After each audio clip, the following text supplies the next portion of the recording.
Emilio Durkheim. Vida. Nació el 15 de abril de 1858 en Epinal, Francia. Creció en una familia de rabinos, pero más tarde recurrió al agnosticismo. Se dedicó más al campo académico que al teológico. Le interesaba aprender sobre los métodos científicos y los principios morales que guiaban la vida social. Estaba interesado principalmente por contribuir a la dirección moral de la sociedad. Entre 1882 y 1887 enseñó filosofía en varios institutos de la región de París. Realizó un viaje a Alemania, donde se encontró con la psicología científica. Después de ese viaje publicó varios trabajos que hacían referencia a las experiencias que obtuvo en aquel país. Con esas publicaciones consiguió dar el primer curso de ciencia social en una universidad francesa. Su curso más importante trató sobre la educación moral. Su propósito era comunicar a los educadores el sistema moral que transmitieran a los jóvenes, con el fin de detener la degeneración moral que percibía en la sociedad francesa. Obras. Entre sus principales obras pueden destacar la tesis doctoral que en 1893 publicó, llamada La división del trabajo social. Su tesis en latín sobre Montesquieu, su principal trabajo metodológico, Las reglas del método sociológico, publicada en 1895. Posteriormente, El suicidio, donde aplicó las reglas mencionadas anteriormente.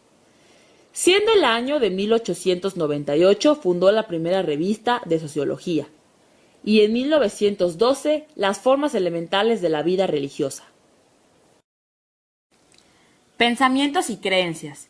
En sus afanes por remediar el desorden moral que reinaba en la sociedad, sugirió que se realizaran acciones como la represión dura de los que fomentaban el odio hacia otras personas. Solicitaba al gobierno el hacer público el mal comportamiento de la gente.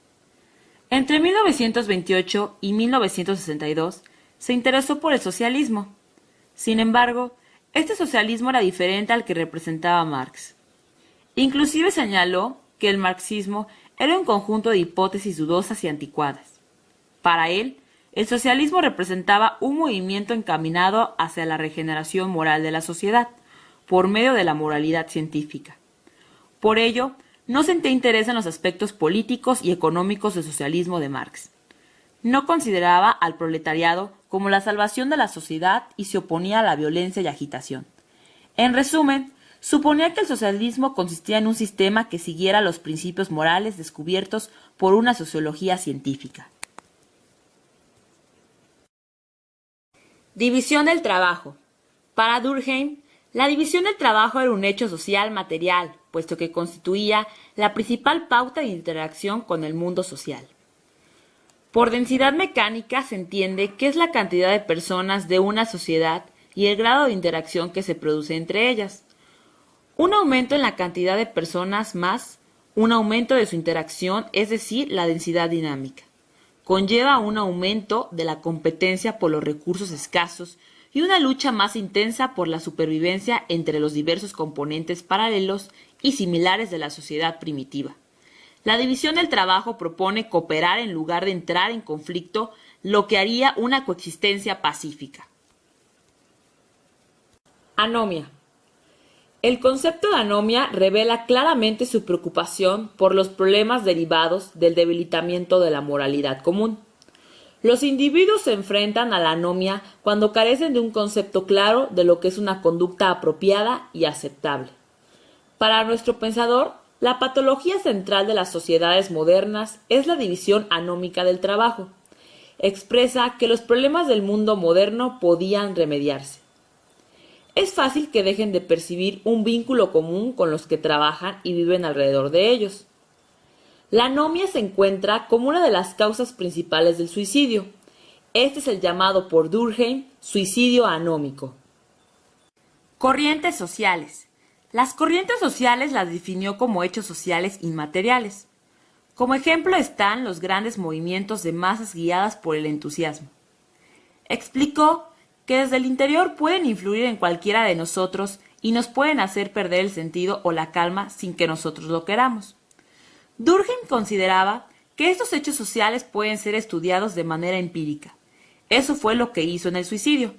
Demostró que los hechos sociales y las corrientes sociales son externas y coercitivas para el individuo. Eligió el suicidio porque era un fenómeno relativamente concreto y específico.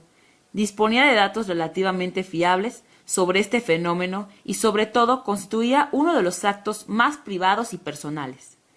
Le interesaba explicar las diferentes tasas de suicidio.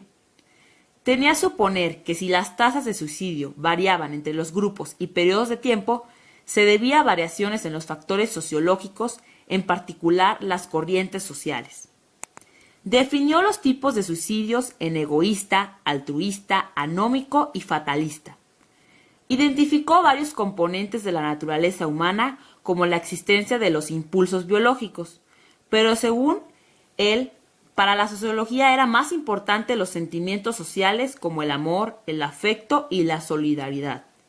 Su idea es que las personas nacen con una diversidad de impulsos egoístas que, si no se contienen, constituyen una amenaza para ella y la sociedad. Las personas tienen una multitud de pasiones. Si estas pasiones no se contienen, se multiplican hasta el punto de que el individuo se convierte en esclavo de ellas. Instituciones. Las instituciones las veía como formas de obrar y pensar fijas, que no dependen de la voluntad de un individuo, de grupos e incluso una generación, sino que éstos la encuentran y tienen que ajustarse a ellas. Son tan fijas que es difícil que se modifiquen por la acción de los grupos.